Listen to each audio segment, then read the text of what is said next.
Halo Sobat Entrepreneur, selamat datang kembali di channel YouTube saya. Pada kesempatan kali ini kita akan membuat video untuk membahas saham-saham yang teman-teman kita bantu request untuk kita akan analisakan di video kali ini. Namun sebelum kita akan sampai ke materinya, ke saham-saham yang akan kita bahas di video kali ini, saya ingin mengingatkan kembali kepada teman-teman yang ingin membuka akun Mirai Aset Sekuritas.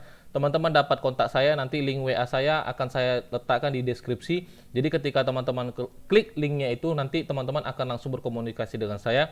Saya akan pandu teman-teman bagaimana caranya untuk membuka akun Mirai Aset Sekuritas. Nah, benefitnya apa ketika teman-teman nanti membuka akun Mirai Aset Sekuritas? Nanti ketika teman-teman membuka akun Mirai Aset Sekuritas, teman-teman akan kita masukkan dalam satu grup yang dimana grup itu akan kita sampaikan informasi berita yang lebih up to date dan juga saham-saham apa saja yang menarik ketika sesi perdagangan berlangsung.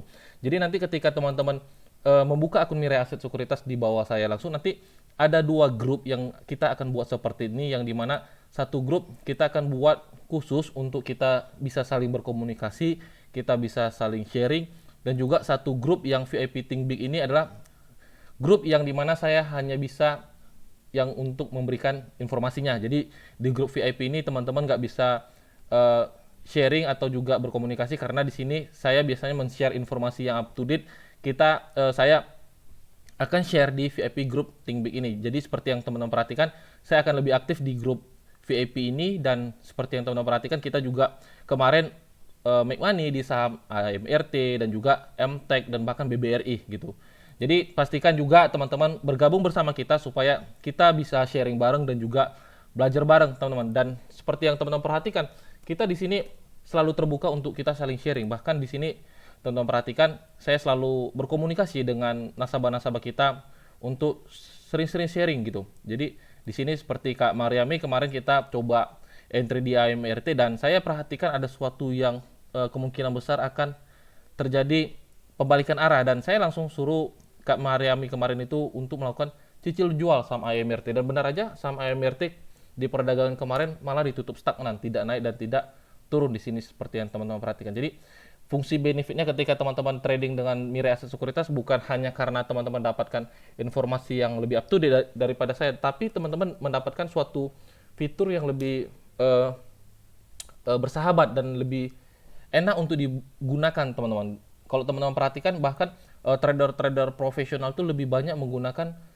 akun Mirai Aset Sekuritas untuk mereka melakukan transaksi, karena di satu sisi fee-nya murah dan juga secara eksekusi dia lebih stabil secara jaringannya teman-teman. Oke, mungkin itu aja untuk introduction-nya. Jadi bagi teman-teman yang ingin lebih tahu, untuk info lebih lanjutnya, teman-teman dapat kontak saya, nanti linknya akan saya sertakan di deskripsi.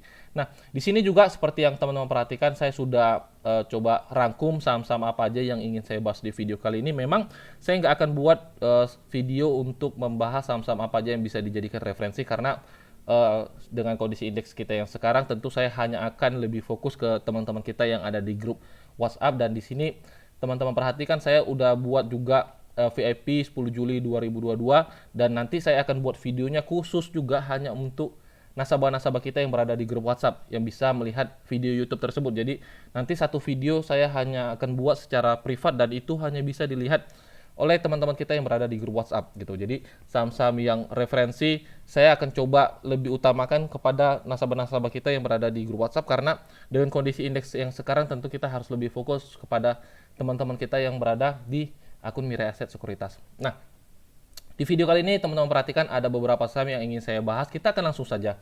Yang pertama saham yang ingin kita bahas adalah saham ESA. Kita akan perhatikan dulu. Namun sebelum kita membahas saham ESA dulu, kita akan lihat pergerakan indeks kita dulu, teman-teman. Kita akan bahas dulu indeksnya supaya teman-teman dapat mengerti pergerakan indeks kita ke depannya seperti apa. Nah, di sini kalau teman-teman perhatikan, indeks kita sebenarnya di Jumat kemarin ditutup menguat plus 1,32% di level harga 6.740. Sebenarnya kalau kita pribadi lebih senang indeks kita tuh mampu bermain di atas 6.795 ini, teman-teman sebenarnya. Namun kita akan terus coba update atau adjustment pergerakan indeks kita seperti apa, karena kalau teman-teman belajar technical analysis, yang namanya adjustment itu selalu harus kita lakukan ketika kita menganalisa pergerakan atau forecasting roadmap suatu indeks atau juga saham gitu. Nah, di sini seperti yang teman-teman perhatikan, saya sudah pernah buat ulasannya forecasting untuk composite kita sendiri, yang dimana indeks kita kebetulan juga tercluster dengan area demand-nya, dan di sini dia seperti membuat pola double bottom, yang dimana kalau seandainya neckline-nya ini dia break teman-teman, besar kemungkinan dia akan berada di level harga 7.800. Kemungkinan besar dia akan kejar area 7.800 ketika dia break neckline double bottomnya ini gitu. Namun akan butuh waktu yang cukup lama. Saya pribadi akan memperhatikannya, dan saya juga akan memprediksinya kemungkinan besar akan memakan waktu cukup lama, setidaknya bisa sekitar 2-3 bulan ke depan untuk dia break area neckline-nya ini, teman-teman. Nah, dengan kondisi indeks kita yang sekarang, saya ingin katakan kepada teman-teman, kita harus tetap berhati-hati ketika teman-teman ingin coba entry di market, dan pastikan lihat sektor-sektor apa aja yang mendukung untuk kita entry di market. Jangan kita entry di salah satu saham yang bahkan emitennya berada di sektor yang tidak mendukung untuk indeks kita bergerak ke depannya gitu. Karena sektor itu sangat penting, jadi pastikan juga teman-teman jangan terjebak dalam satu sektor yang salah ketika teman-teman coba entry.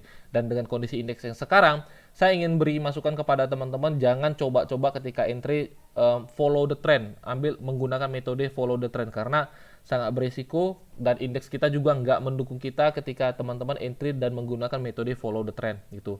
Dan juga saya ingin nasihatkan kepada teman-teman, ketika teman-teman entry dan menjalankan trading plan teman-teman, pastikan jalankan dengan stop loss. Saya selalu katakan begitu. Apabila teman-teman tidak ingin menjalankannya dengan stop loss, teman-teman juga harus perhatikan saham-saham seperti apa yang teman-teman koleksi di portofolio gitu. Jangan sampai teman-teman beli saham yang aneh-aneh dan teman-teman tidak menjalankan metodenya dengan stop loss. Itu sangat berbahaya. Kalau seandainya teman-teman tidak ingin menjalankan segala metode dengan stop loss, pastikan teman-teman entry di saham-saham yang benar, dan tinggal tunggu ketika dia turun masuk ke area demand, teman-teman tinggal buyback, dan percayalah all the time-nya teman-teman saham itu akan jalan dengan performanya sendiri gitu. Karena apa? Seperti yang saya sampaikan, saham dengan jangka pendeknya digerakkan oleh likuiditas, dan untuk jangka panjang saham itu akan digerakkan oleh performance perusahaan itu sendiri gitu. Nah, mungkin untuk indeks kita mungkin seperti itu aja. Forecasting kita tidak terlalu banyak kita ubah, jadi besar kemungkinan dia sedang berada di area-area 6.500 ke atas sampai 6.800 kemungkinan besarnya teman-teman. Namun kita berharap dia akan mampu bermain di atas 6.795 supaya kita lebih aman dan lebih safety tradingnya, teman-teman. Itu lebih safety, dan teman-teman juga harus perhatikan USD IDR setiap harinya gitu. Dan di grup WhatsApp saya selalu update untuk pergerakan USD IDR. Kita tunggu negara kita atau BI kita seperti apa mengambil suatu kebijakan. Kita berharap kebijakan itu mampu mendukung fundamental IDR kita menguat sehingga USD mampu teredam secara pergerakan gitu, dan itu sangat bagus untuk pergerakan indeks kita ke depannya. Nanti kita akan coba terus up to date di grup WhatsApp maupun di grup Telegram. Nah, kita akan langsung saja, saham yang akan kita bahas pertama kali ada saham ESA. Kita akan perhatikan dulu saham ESA. Di sini kalau teman-teman perhatikan saham ESA ini ditutup di perdagangan kemarin dia plus 2,78%. Namun di sini teman-teman perhatikan, di sini candlenya kecil-kecil, tandanya perdagangan di beberapa hari di saham ESA ini sangat minim. Di sini kita bisa lihat tidak perlu dengan volume, namun teman-teman perhatikan secara price action atau psikologi candlestick-nya sendiri, teman-teman bisa katakan bahwasanya di perdagangan di saham ESA ini sangat kecil transaksinya, teman-teman. Namun di sini ada suatu yang menarik. Kalau kita ubah time frame-nya ke H4, kita akan coba lihat lebih dalam. Dia di sini teman-teman perhatikan dia tidak membuat nilai baru sejak tanggal berapa nih, kita perhatikan dulu. Dari tanggal 5 Juli dia tidak membuat nilai baru, dan di sini terjadi suatu rejection, teman-teman. Di sini terjadi suatu rejection yang dimana ada sebuah buyer yang terus mengumpuli barangnya di area-area ini gitu. Jadi untuk ESA sendiri sebenarnya masih cukup menarik kalau seandainya teman-teman ingin coba spekulasi. Untuk saham ESA sendiri ketika dia memasuki area ini, teman-teman bisa coba pertimbangkan untuk entry, dan untuk stop loss-nya sendiri cukup di bawah 695, teman-teman. Dan di sini dia turunnya sangat signifikan. Di sini kalau teman-teman perhatikan turunnya sangat signifikan, dan apabila teman-teman trading dengan metode divergent, saya yakin dengan penurunan yang seperti ini pasti ada divergentnya. Kemungkinan besar akan ada divergentnya. Kita coba lihat, kita perhatikan dulu. Kita akan perhatikan apakah benar-benar ada divergent di saham ESA ini. Sebenarnya tanpa indikator sendiri, ketika kita melihat suatu pergerakan seperti ini, kemungkinan besar divergent itu ada, teman-teman. Kemungkinan besar.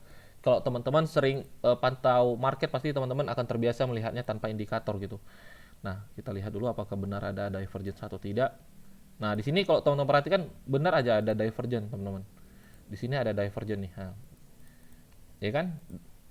Nah, di sini dia ada sebuah divergence yang dimana teman-teman perhatikan nih. Nah, sebenarnya di sini ketika ada sebuah divergence seperti ini ya teman-teman bisa manfaatkan gitu. Teman-teman bisa manfaatkan, tinggal perhatikan area entry-nya ada di mana dan jalankan kembali dengan stop loss gitu, teman-teman. Jadi untuk ESA sendiri kita perhatikan di sini, kita kembali di sini, kita turunkan time frame-nya ke H4. Nah, kita akan coba lihat area entry-nya di mana kalau seandainya teman-teman ingin coba entry. Kita lihat sebenarnya di area-area ini pun bisa, teman-teman. Di 740 kalau seandainya teman-teman coba entry, kita lihat stop loss-nya ke 695 ada berapa persen. Nah, untuk stop loss-nya sendiri cukup di bawah 695, kurang lebih di 685 aja, teman-teman. Jadi kalau seandainya teman-teman entry di 740 di open market besok, area stop loss-nya memang cukup sangat besar, teman-teman. Ada di sekitar 7,5%. Kalau kita coba sesuaikan supaya 5%. Nah, teman-teman wajib entry di harga 720 gitu. Itu jauh lebih sehat untuk risk to reward ratio-nya, teman-teman. Untuk TP1-nya teman-teman perhatikan di sini udah terlihat jelas ada suatu rejection dan juga di sini ada suatu supply yang terjadi. Jadi untuk TP1-nya teman-teman perhatikan di area 780. Untuk TP2-nya kita lihat dulu. Kalau seandainya dia mampu bermain di atas 780, teman-teman, tidaknya dia akan kejar 835, bahkan high-nya itu ada di 920 gitu. Jadi untuk ESA sendiri kalau teman-teman tertarik, teman-teman bisa perhatikan saham ini. Kalau seandainya dia memasuki area 720, perhatikan stop loss kita di level harga 685 sebesar kurang lebih 5%. Jadi sebenarnya untuk risk to reward itu sangat bagus ketika teman-teman sudah pandai mengukur risikonya gitu. Yang penting tinggal ukur dananya sesuai seperti apa teman-teman terima risikonya gitu. Jadi untuk ESA sendiri secara struktur juga masih menarik untuk teman-teman manfaatkan technical reboundnya, dan teman-teman perhatikan juga ada suatu divergence yang bisa teman-teman manfaatkan untuk coba manfaatkan technical rebound gitu. Oke, itu untuk ESA. Selanjutnya kita akan melihat saham MNCN. Untuk MNCN sendiri sebenarnya kita lihat dulu time frame di daily-nya. Di sini teman-teman perhatikan dia masih tektok-tektok aja, teman-teman. Jadi dari tanggal 12 April sampai sekarang sahamnya belum kemana-mana gitu untuk saham untuk MNCN ini sendiri. Kalau seandainya teman-teman ingin entry, saya pribadi lebih baik sarankan masuk dia di 925 sampai area 905 ini. Untuk stop loss saya cukup di bawah 905 aja, teman-teman. Karena secara structure juga dia belum kemana-mana, jadi dengan kondisi seperti ini lebih baik buy di bottomnya aja atau di supportnya aja, dan stop lossnya cukup di bawah 905 gitu. Oke, itu aja untuk ESA. Selanjutnya kita akan melihat saham UNTR. Ini adalah salah satu saham sektor energi ya. Jadi kita perhatikan di sini, saya juga sudah pernah forecast saham ini sebelumnya. Di sini kalau teman-teman perhatikan saham ini momentumnya dia secara major trendnya dia terlihat jelas uptrend di sini, ya kan? Dan di sini juga kalau kita perhatikan secara momentum dia sudah ada sebuah koreksi. Kalau secara jangka long termnya di sini teman-teman perhatikan dia masih uptrend. Dia masih uptrend. Kalau seandainya teman-teman ingin katakan dia akan jatuh, kemungkinan besar dia akan jatuh ketika dia break area ini gitu. Namun di sini kita tetap patut waspada karena ketika kondisi saham seperti ini, teman-teman juga harus perhatikan nih. Kalau seandainya kita ambil momentumnya dari sini, teman-teman, kalau kita ambil momentumnya dari sini, ada sebuah transisi dalam jangka medium termnya itu dia akan turun gitu, akan koreksi ke bawah gitu. Ada sebuah transisi dari tren bullishnya ini ke tren bearishnya gitu. Dan di sini kalau teman-teman perhatikan, kalau kita coba belajar Elliott Wave atau 5 gerakan, kalau teman-teman ambil ini adalah nolnya, ya kan? Ini adalah 1, ini 2, ini 3, dan besar kemungkinan dia akan membuat 4 dan dia akan membuat ke-5 gitu. Nah, kalau teman-teman perhatikan, kalau seandainya dia setelah terakhir membuat 5 gerakan, disitulah area paling aman untuk teman-teman coba entry di saham UNTR ini sendiri gitu. Saya pribadi belum ingin coba entry di saham UNTR atau bahkan saham-saham di sektor energi karena saya akan coba lihat dulu strukturnya seperti apa, baru saya coba entry di saham itu atau coba referensikan saham itu. Dengan kondisi sekarang saya lebih baik menunggu dulu untuk saham-saham di sektor energi karena rentan untuk transisi, teman-teman, rentan transisi dari sektor. Jadi saya nggak ingin ketika saya referensikan teman-teman nggak siap cut loss, rupanya saham itu transisi, itu sangat berbahaya. Jadi saya lebih baik menunggu dulu momentum yang benar-benar tepat dan secara sektor juga dia pasti masih ada kemungkinan untuk naik, baru saya coba referensikan. Dan untuk UNTR sendiri, saya pribadi tunggu dulu dia momentum ini karena besar kemungkinan dia akan buat gerakan yang keempat dan kemungkinan besar dekat-dekat area ini, dan dia akan membuat gerakan yang terakhir kelima, baru kita coba entry gitu.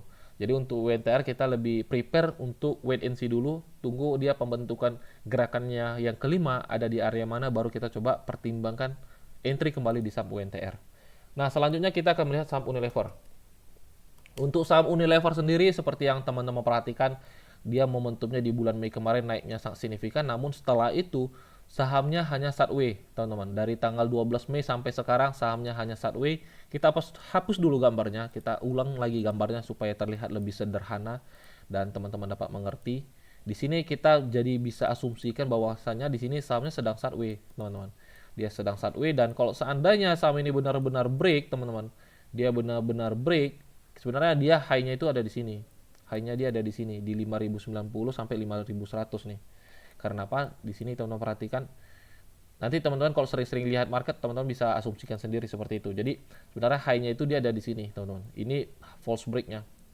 Nah, ini dia false break-nya gitu. Jadi untuk UNTR sendiri sebenarnya teman-teman perhatikan aja. Saya pribadi kalau dengan kondisi yang sekarang, kalau seandainya teman-teman ingin coba entry ya buy di supportnya aja, teman-teman. Buy di supportnya aja, beli di antara 4570 sampai 4670 gitu. Jadi beli di sini baru jual di resistennya. Atau kalau teman-teman ingin tunggunya konfirmasi ya tunggu dia buy on breakout baru teman-teman entry gitu. Ketika dia breakout, ya kan, dia breakout ya teman-teman bisa buy on breakout atau tunggu dia retest pullback baru up, teman-teman, gitu. Jadi untuk UNTR sendiri sih sebenarnya secara structure juga dia masih menarik. Di sini teman-teman perhatikan momentumnya dia sangat up, ya kan, dia up dan wajar aja dia konsolidasi karena beberapa hari dia naiknya sangat signifikan, teman-teman. Di sini dia naiknya hampir 50%. Jadi ketika saham naiknya sangat signifikan, wajar aja dia berkonsolidasi atau istirahat. Ketika ibarat seorang pelari larinya sangat kencang, tentu dia akan istirahat terlebih dahulu. Dan di sini kita tinggal tunggu aja ketika dia break di atas 5071. Saya pribadi akan coba buy on breakout saham Unilever ini. Karena apa? Saham ini berada di sektor konsumer dan sekarang teman-teman perhatikan saham sektor konsumer juga sedang hype-hype-nya. Jadi teman-teman wajib perhatikan juga saham-saham sektor konsumer sendiri. Di edukasi juga saya sudah katakan bahwasanya saham-saham sektor konsumer teman-teman masih bisa coba lirik dan perhatikan area-area entry-nya gitu. Jadi untuk Unilever sendiri mungkin seperti itu aja. Kalau dengan kondisi sekarang saya belum rekomendasikan untuk entry. Kalau seandainya mau entry spekulasi beli di bawah supportnya di dekat-dekat 4570 atau lebih konfirmasi ketika dia break di atas 5070 gitu. Dan saham ini patut teman-teman masukkan ke dalam watchlist teman-teman. Selanjutnya saham MT, teman-teman. Untuk saham MT sendiri kita sudah running profit di kemarin, kita sudah melihat dia memasuki area demand-nya di sini dan benar aja dia terjadi suatu reaksi demand masuk ke pasar. Dan di sini teman-teman perhatikan sebenarnya dia break, teman-teman. Dia break suatu channel trendline-nya ini, dan ketika saya sampaikan ketika teman-teman perhatikan seperti ini ada suatu pergerakan seperti ini, teman-teman boleh cek di indikator, besar kemungkinan akan ada divergent lagi. Kita coba cek dulu. Kita cek lagi apakah ada suatu divergent terjadi. Nah, kita coba cek. Kita akan ukur dari 14 hari ke belakang, teman-teman. Jadi supaya lebih panjang untuk informasinya gitu. Nah, di sini kalau kita cek, nah kan benar kan di sini teman-teman perhatikan ada suatu divergent, teman-teman. Di sini teman-teman perhatikan dia turun dan di sini dia naik, teman-teman. Ya kan? Jadi sebenarnya untuk divergent sendiri ketika teman-teman sudah terlalu sering melihat market, teman-teman sudah terlalu sering melihat candlestick itu sendiri, teman-teman tanpa indikator pun pasti teman-teman tuh sudah secara instingnya udah tahu nih, oh dengan pergerakan seperti ini kemungkinan besar ada suatu divergent gitu. Jadi makanya saya kalau teman-teman perhatikan sangat jarang sekali menggunakan indikator. Karena apa? Karena dari pergerakan price action itu sendiri kita sudah bisa perhatikan gitu bahwasanya ada suatu divergent terjadi. Nah, Kita kembali ke MTech nih. Kita kembali ke MTech. Kalau teman-teman tanya apakah masih bisa masuk di area ini, sebenarnya kalau secara struktur teman-teman perhatikan dia break nih. Dia break dan ada potensi untuk naik ke atas. Namun saya pribadi tidak ingin coba rekomendasikan terlepas dia break ada potensi naik ke atas karena apa? Kita sudah beli di bawah, teman-teman. Kita sudah beli di bawah dan saya tidak ingin ketika harga udah jalan kita punya di bawah, saya rekomendasikan kepada teman-teman gitu. Lebih baik ini ada gap nih. Kalau seandainya dia benar-benar dia kasih untuk tutup gap ini ya teman-teman manfaatkan untuk masuk gitu. Nah, ini ada gap nih di level 1575 ya kan. Kalau seandainya beberapa hari perdagangan dia tutup gap ini ya teman-teman bisa manfaatkan untuk entry. Namun kalau seandainya teman-teman bertanya apakah bisa entry dengan kondisi sekarang ya saya lebih baik tidak ingin mencoba menjawabnya karena kita sudah coba rekomendasikan dari harga bawah dan kita punya barangnya dari harga bawah teman-teman. Jadi nggak bijak dan saya nggak ingin coba rekomendasikan saham ini ketika kita juga sudah punya di harga bawah dan teman-teman coba ambil di harga atas. Saya tidak inginkan itu gitu. Namun secara price action juga menarik. Tinggal teman-teman tunggu aja dia di mana area retest atau pullback. Kita tunggu price action berikutnya seperti apa. Baru saya coba akan referensikan kembali kepada teman-teman gitu. Namun kalau secara price action sih masih menarik, ada potensi dia untuk naik teman-teman. Dan ditambah ada suatu divergen dengan pergerakannya yang seperti ini gitu. Oke, itu untuk MTech. Selanjutnya yang ingin kita bahas ada saham ACES. Ini sebenarnya saham kita udah pernah rekomendasikan di grup WhatsApp dan juga di grup Telegram. Karena apa? Di sini teman-teman perhatikan, ini ada area demand, teman-teman. Saya udah tandakan nih. Sebentar ya. Dia sangat jauh areanya nih. Nah, ini ada area demand, teman-teman. Dan ketika dia memasuki area ini, teman-teman perhatikan ada suatu reaksi nih. Dia masuk beberapa kali, 2 kali dan di sini besar kemungkinan dia seperti membuat pola double bottom nih, ya kan? Besar kemungkinan dia akan membuat pola double bottom. Namun saya pribadi untuk ICES ini kalau seandainya teman-teman ingin coba entry, tunggu dulu dia retest aja, teman-teman, biar lebih validasi nih. Kemungkinan besar dia akan menuju area ini, teman-teman. Kemungkinan besar dia akan tuju area 910 ini. Kalau kita tarik Fibo-nya dulu, kita lihat dulu. Nah, kemungkinan besar dia akan masuk area-area ini. Ya kan? Nah, ini teman-teman bisa manfaatkan nih. Kalau seandainya nih, kita punya forecast-nya seperti ini, teman-teman. Kita punya forecast-nya seperti ini. Sebentar ya, saya hapus dulu gambarnya.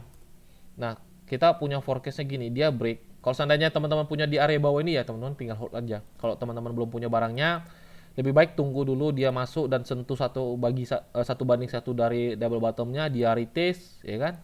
Dia retest membentuk higher low, swing low, baru teman-teman bisa follow the trendnya gitu, teman-teman. Jadi untuk Aceh sendiri kita buat forecastingnya seperti itu. Ketika dia break area ini, tandanya dia membuat higher high baru dan tunggu dia membuat swing low-nya, higher low barunya, baru teman-teman entry di saham Aceh ini. Secara structure sih saham ini masih sangat menarik. Jadi saham ini juga teman-teman bisa masukkan ke dalam watchlist teman-teman. Karena ketika secara forecasting dia sesuai analisa kita, dia membuat swing high-nya di level harga 890 dan dia turun koreksi membuat swing low-nya mendekati area neckline ini, teman-teman. Mendekati area neckline ini. Di situ teman-teman bisa pertimbangkan entry di saham S Hardware ini gitu. Jadi untuk S Hardware sendiri sebenarnya forecast kita seperti itu dan teman-teman layak masukkan saham ini ke dalam watchlist teman-teman. Tunggu dia membentuk swingnya baru teman-teman entry. Memang cukup lama namun ya seperti yang saya katakan, trader tuh lebih banyak menunggu daripada teman-teman entry karena semakin sering teman-teman entry di market, semakin besar kemungkinan teman-teman akan mengalami loss gitu. Nah, saham terakhir yang ingin kita bahas di video kali ini ada saham ASI, teman-teman. Ini adalah saham terakhir yang ingin kita bahas di video kali ini. Di sini teman-teman perhatikan ASI ini dia turun sangat signifikan di sini, ya kan?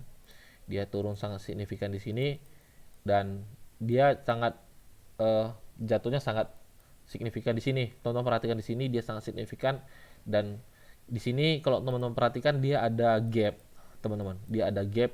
Kita kalau ubah time frame ke weekly, di sini terlihat jelas bahwasanya ada suatu demand, teman-teman. Rally-nya di sini. Nah, kita tandangkan seperti ini, kita ubah kembali time frame ke daily.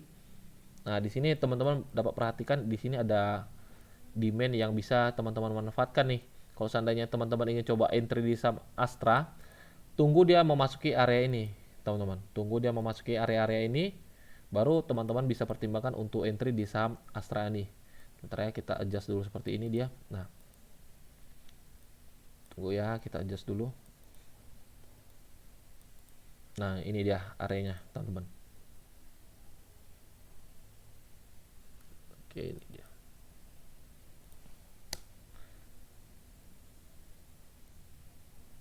Nah, ini jauh lebih aman ketika dia memasuki area ini. Kalau untuk stop lossnya sendiri, kalau seandainya teman-teman masuk ke 5.825, dia cukup besar kayaknya. Ada sekitar 6% teman-teman untuk area stop lossnya. Jadi teman-teman sesuaikan dengan money management teman-teman. Untuk Astra sendiri stop lossnya ada sebesar 6% gitu. Jadi untuk TP1-nya teman-teman bisa perhatikan ini ada area di supply, sorry ini ada area supply. Sangat terlihat jelas ini adalah area supply-nya. Jadi kemungkinan besar kalau seandainya teman-teman ingin coba swing, setidaknya dia akan kejar area 6.500 gitu. Oke, mungkin itu aja untuk Astra. Jadi kalau seandainya teman-teman ingin coba entry, perhatikan ketika dia memasuki area 5.500 sampai 5.825, baru teman-teman bisa coba akumulasi saham Astra ini gitu. Dengan kondisi sekarang saya coba katakan lebih baik tunggu dulu dia memasuki area demand kita, baru teman-teman pertimbangkan untuk entry di saham Astra Internasional ini sendiri. Oke, mungkin sampai di sini aja videonya teman-teman. Semoga saham-saham yang saya review di video kali ini bisa menjadi insight atau pemahaman bagi teman-teman dan juga jadi referensi bagi teman-teman semua. Kembali saya ingatkan kepada teman-teman, bagi yang ingin membuka akun Mirai Aset Sekuritas, teman-teman dapat kontak saya, link akan saya sertakan di deskripsi. Nanti teman-teman akan langsung berhubungan dengan saya akan pandu teman-teman bagaimana cara membuka akun Mirai Aset Sekuritas. Oke, mungkin sampai di sini aja videonya. Sampai jumpa di video-video selanjutnya. Salam entrepreneur.